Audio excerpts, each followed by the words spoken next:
Donald Trump imposera de nouveaux droits de douane de 104 sur les importations chinoises dès demain. C'est ce qu'a annoncé la Maison-Blanche aujourd'hui, confirmant la menace brandie par le président américain la semaine dernière en riposte si Pékin devait ou ne devait pas renoncer à appliquer des surtaxes douanières de 34 sur les produits américains.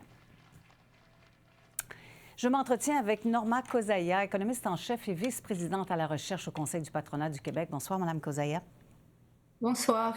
Alors, malgré ces nouvelles menaces de Donald Trump, qui sont plus que des menaces maintenant puisque c'est confirmé, la Chine dit qu'elle a les moyens de compenser ses droits de douane, même s'ils sont élevés, et ils le sont, 104 Alors, comment va-t-elle faire?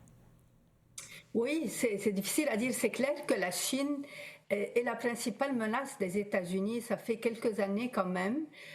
Ils peuvent offrir des subventions davantage à leurs entreprises. Ils peuvent aussi aller chercher d'autres marchés que les États-Unis. On sait quand même que c'est le principal fournisseur des États-Unis en ce moment. La Chine, il faut voir aussi combien est-ce que c'est des menaces ou c'est vrai, mais la Chine a quand même les moyens pour ce faire. On se rappellera qu'à un moment donné, lorsque DeepSeek était entré en scène, l'impact que ça a eu. Donc, la Chine est devenue quand même une force importante, autant sur le plan manufacturier que technologique. Il faudrait voir comment ils vont procéder et combien c'est aussi une tactique de négociation versus une réalité. Mais de toute façon, l'impact va être important. Sur tous les autres pays également. Ben oui, évidemment, parce que c'est une escalade commerciale entre les deux plus grandes puissances mondiales. Comment ça peut se terminer? Quels sont les différents scénarios qu'on peut faire? Oui, il y a effectivement plusieurs scénarios. Il faut dire que ça fait quand même quelques années qu'on parle de cette différence de bloc, de ce duel entre les États-Unis ou le bloc américain et puis le bloc chinois. Est-ce que la Chine va chercher aussi à d'autres rapprochements avec les pays de la région? C'est difficile à dire. Tout va dépendre d'un côté de l'impact qui est subi en ce moment sur les Américains. On l'a vu, il y a des gens d'affaires qui sortent pour dénoncer les tarifs. Donc, il y a beaucoup de choses qui se passent à l'intérieur des États-Unis. Il faut voir combien le président va faire face à cette montée d'une certaine façon. Donc, c'est difficile à dire comment ça va se résorber, mais c'est clair que ça ne s'annonce pas très positif en ce moment, c'est le moins qu'on puisse dire. On a parlé beaucoup aussi récemment avec certains économistes, avec les membres chez nous. Les États-Unis vont peut-être chercher aussi à avoir des accords bilatéraux. Il y a eu déjà aujourd'hui avec le Japon, par exemple, et on a vu que la bourse du Japon est une des rares peut-être qui n'a pas fini en baisse importante. Donc, il faudrait voir comment tout ça va se traduire, mais c'est clair que ça va être une période difficile pour tout le monde, mais que éventuellement, tout le monde parle d'une récession, combien ça va durer, comment ça va se dénouer, c'est difficile à dire, mais c'est clair que le monde va avoir changé après cette période qu'on vit. Oui, il y a même des économistes hier, et j'en parlais hier dans l'émission, qui parlent maintenant d'une espèce d'hiver nucléaire, c'est pas rien, ce qui s'en vient, hein, cette période qui s'en vient. Est-ce que vous êtes de cet avis-là? Est-ce que vous avez, quelle est votre vision sur les problèmes qui nous attendent? Oui, en ce moment, c'est clair que si ça continue au rythme où ça va, avec cette escalade aussi, c'est clair que l'impact va être négatif pour tout le monde. Encore aujourd'hui, donc il y a d'un côté les tarifs et il y a tous les autres contre-tarifs. Encore aujourd'hui, par exemple, au Québec, Desjardins a sorti une évaluation de l'impact des contre-tarifs canadiens qui augmenterait l'inflation de 0,6% et puis retrancherait 0,4% au PIB. Ça, c'est juste les contre-tarifs. Et donc, c'est pareil pour les autres pays. On peut inférer un peu l'impact pour les autres pays.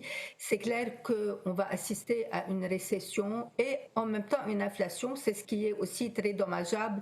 Donc, cette combinaison des deux. encore là, tout va dépendre de est-ce que M. Trump va changer d'idée, combien ces tarifs vont rester en place et donc les contre-tarifs aussi.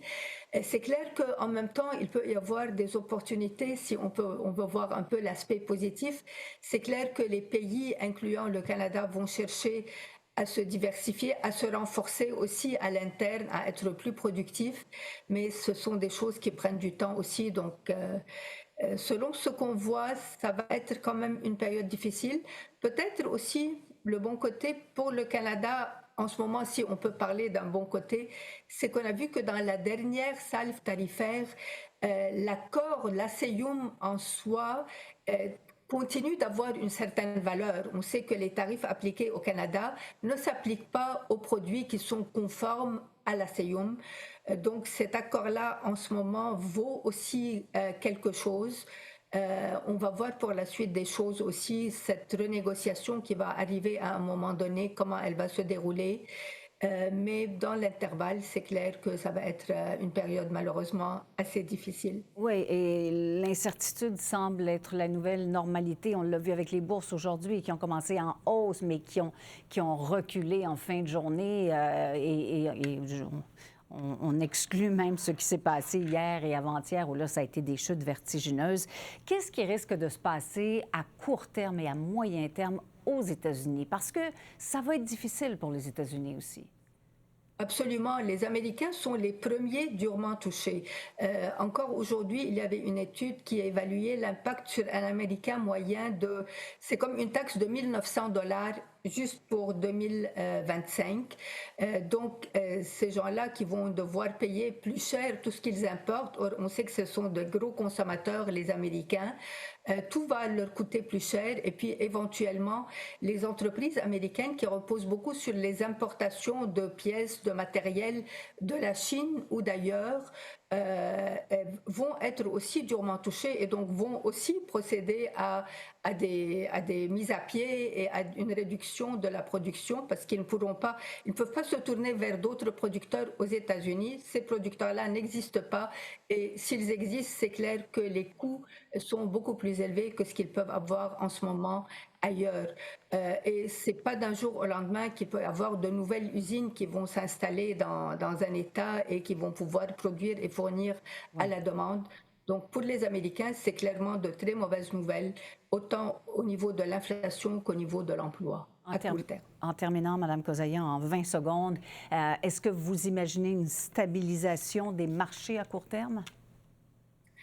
Selon ce qu'on entend, non, à moins qu'il y ait un revirement de la position de M. Trump. Mais dans l'état actuel des choses, avec l'incertitude qui règne, on va s'attendre à d'autres yo-yo, comme certains l'ont qualifié, malheureusement. Merci beaucoup pour cet entretien. Merci à vous. Au revoir.